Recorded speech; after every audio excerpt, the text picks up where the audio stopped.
जब भी हम माँ दुर्गा को शेर पर सवार देखते हैं, मन में एक सवाल जरूर उठता है कि आखिर शेर ही उनका वाहन कैसे बना। एक ऐसा शेर जिसे जंगल का सबसे उग्र, शक्तिशाली और खतरनाक प्राणी माना जाता है, वह माँ की सवारी कैसे बन गया। इसके पीछे एक बहुत ही अद्भुत, भावपूर्ण और आध्यात्मिक कथा छिपी है, जिसकी शुरुआत होती है देवी पार्वती की कठोर तपस्या से। देवी पार्वती भगवान शिव को अपने पति के रूप में पाने के लिए वर्षों तक घोर तप करती रहीं। उनकी साधना इतनी कठोर थी कि उन्होंने सुख सुविधाओं का त्याग कर दिया, कठिन व्रत किए और स्वयं को पूरी तरह भक्ति में समर्पित कर दिया। समय बीतता गया, ऋतुएं बदलती रहीं, लेकिन माता पार्वती का संकल्प कभी नहीं टूटा। उनकी तपस्या इतनी प्रचंड थी कि समय के साथ उनका रंग काला पड़ने लगा, पर उनके मन की शक्ति, प्रेम और श्रद्धा कभी कम नहीं हुई। अंततः उनकी अटूट भक्ति से प्रसन्न होकर भगवान शिव ने उन्हें अपनी पत्नी के रूप में स्वीकार कर लिया। लेकिन कथा यहीं समाप्त नहीं होती। विवाह के बाद एक दिन बातचीत के दौरान भगवान शिव ने माता पार्वती को काली कह दिया। यह शब्द सुनकर माता पार्वती के मन को बहुत ठेस पहुंची।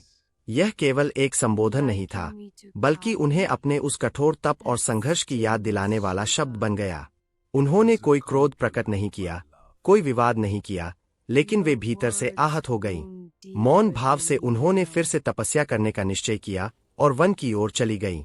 घने जंगल के बीच, जहां चारों ओर नीरवता थी, ऊंचे वृक्ष थे और वातावरण में एक रहस्यमय गंभीरता फैली हुई थी, माता पार्वती फिर से तप में लीन हो गईं। वे एकाग्र होकर ध्यान करने लगीं। उनका तेज इतना दिव्य था कि पूरा वन मानो उनकी साधना का साक्षी बन गया था। उसी समय वहां एक भयंकर शेर भटकता हुआ आ पहुंचा। वह भूखा था और माता पार्वती को देखकर उसने उन्हें अपना भोजन बनाने का विचार किया। वह धीरे धीरे उनकी ओर बढ़ा, लेकिन जैसे ही वह निकट आने लगा, माता की तपस्या का तेज उसे पीछे धकेल देता। शेर चौंक गया। उसने दोबारा कोशिश की, लेकिन इस बार भी वही हुआ। माता की दिव्य आभा के सामने उसकी सारी शक्ति व्यर्थ हो गई। शेर ने हार नहीं मानी। वह बार बार प्रयास करता रहा, लेकिन हर बार माता की तपस्या का तेज उसे दूर कर देता। अंततः उसने सोचा कि जब तक माता की तपस्या पूरी नहीं होती, तब तक वह प्रतीक्षा करेगा। और यहीं से इस कथा का सबसे अद्भुत और भावपूर्ण मोड़ शुरू होता है।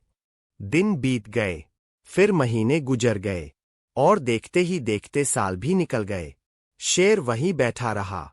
वह भूखा था, बेचैन था, लेकिन माता की आभा के कारण उनके पास नहीं जा पाता था।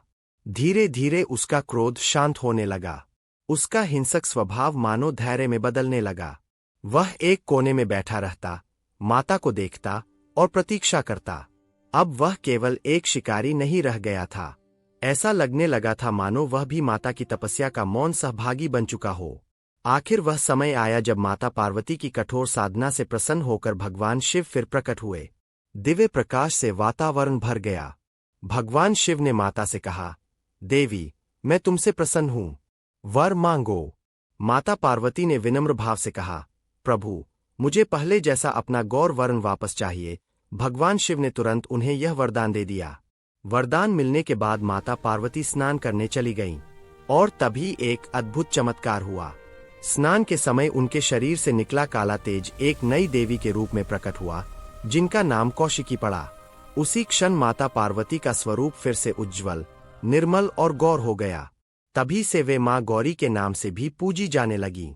स्नान के बाद जब माता पार्वती बाहर आईं, तो उनकी नजर उस शेर पर पड़ी, जो वर्षों से वही भूखा बैठा उनका इंतजार कर रहा था।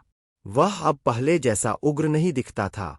उसकी आंखों में एक अजीब सी थकान, धैर्य और समर्पण था। माता ने उसकी दशा देखी और उनके हृदय में गहरी करुणा उमड़ पड़ी। वे भगवान शिव के पास गईं और बोलीं, हे नाथ, यह शेर वर्षों से मुझे भोजन बनाने की इच्छा से यहाँ बैठा रहा, लेकिन जितना तप मैंने किया है, उतना ही धैर्य इसने भी रखा है। यह चाहता तो बार बार आक्रमण कर सकता था, लेकिन मेरी तपस्या के सामने रुक गया, प्रतीक्षा करता रहा, सहता रहा।